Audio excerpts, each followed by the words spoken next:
Үй бүлөдөгү жубайлар эмне үчүн ажырашат жана эмне үчүн бирин түшүнбөстүктөр пайда болот жана үй бүлөнү кантип сактап калуу керек. Көбүнчө үй бүлөлөрдөгү урушуунун көбөйүүсү, бири-бирине болгон мамилелердин муздап калуусу, жада калса баласы үчүн эле, же болбосо эл үчүн эле, же башка бара турган жери жок болгондугу үчүн эле жашап жүргөн. Ошонун аркасы менен ажырашууга баруусунун бирден бир себеби бул сыйкыр жана шайтандар болуп эсептелет. Анткени Аллах Таала ыйык Куранда шайтандар адамдарга сыйкырды үйрөтүп кафыр болушту. Жана ошол сыйкырдын дагы максаты бир күйөөсүн аялынан ажыратууну адамдар үйрөнүштү деп Куранда сыйкырдын үй бүлөнү ажыраштуу максатында жасалгандыгынан кабар берет. Муслим риваят кылган хадисте пайгамбарыбыз саллаллаху алейхи вассалам Иблис суунун үстүнө аршын коюп, шайтандардан чоң күнөө кылгандарынан жөнүндө сурак алат. Ошондо ар бир шайтан өзүнүн күнөөлөрү жөнүндө сурак беришет. Жана эң акыркы шайтан ал мындай деп жооп берет: мен бир үй бүлөгө бардым. Ошол үй бүлө ажырашып кеткенге чейин, мындайча айтканда талак бергенге чейин мен ал жерден кеткен жокмун деп айтат.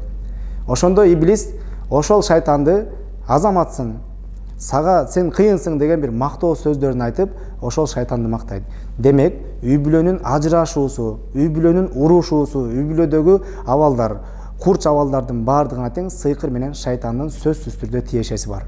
Үй бүлөдөгү ушундай абалдардын алдын алуу, же болбосо ушундай абалдардан чыгуунун, сыйкырдын, шайтандардан, дегеле жамандыктардан үй бүлөнү коргоонун жолу, чечими эң оңой, бирок көпчүлүк адамдар муну аткара бербейт.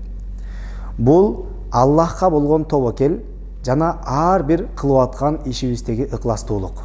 Эмне себептен Аллахка болгон тобокел жана ар бир кылып аткан ишибиздеги ыкластуулук сыйкыр жана шайтандардан, дегеле бардык жамандыктардан коргойт.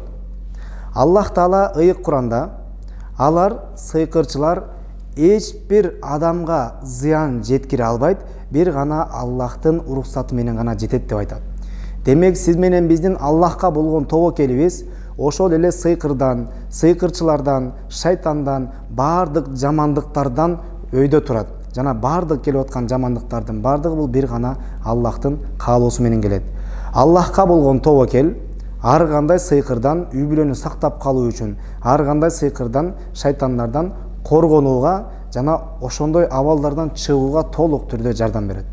Ыкластуулук бул ар бир кылып аткан кызматыбызды аял үчүн кылган, аялы күйөөсү үчүн кылган, кайненеси үчүн кылган, ата-энеси үчүн кылган бардык жакшылыктарды бир гана Аллах үчүн кылып, жана анын сыйлыгын, анын жазасын, жана анын акыбетин бир гана Аллахтан үмүт кылуу, мына ушундай гана шайтандын азгырыктарынан, жаман нерселерден толук түрдө коргой алат.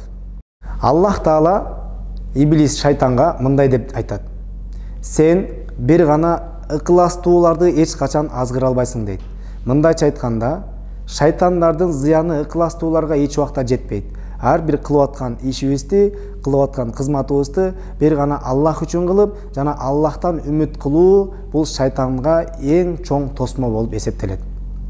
Ошондуктан ар бир кылып аткан ишибизде, ар бир учурда Аллахка гана тобокел кылып, жана ыкластуулугубузду күчөтсөк, үй бүлө дагы бекем болот, ар кандай жамандыктардан дагы алыс болобуз. Ассаламу алейкум ва рахматуллахи ва баракатух.